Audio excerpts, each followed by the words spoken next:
Börük David. Diye bayağı da gelen yemek.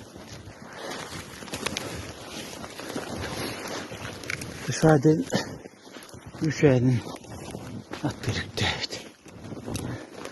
Ağız bolan herhalde cahil.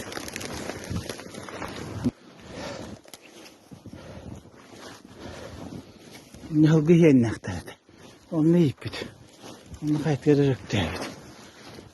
Ondan kelledi.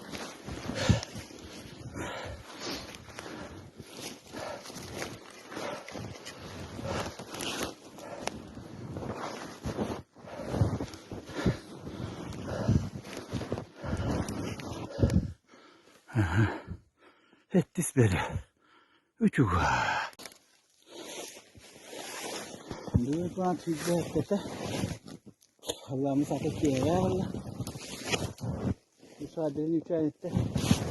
Bağlılıktan göstermiyor. Artık o hızını yedirdi. Onu yiyecek.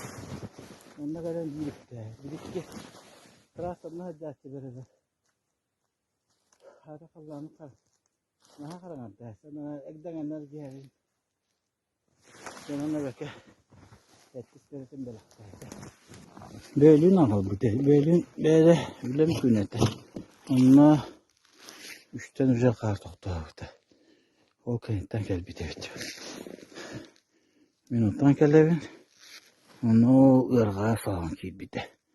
Onu minuttan gelen batıran ki demin. O bu yurttan da tanıldı.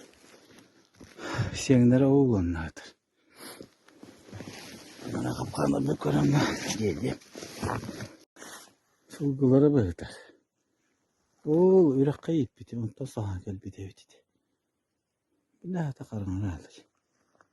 Gelen bu kaya bitti. Şeyin kadar kiren alıp bitti. O yürekten takaranda yiyip bitti be. Nok devit olardı. Onu uzağa gel bitti.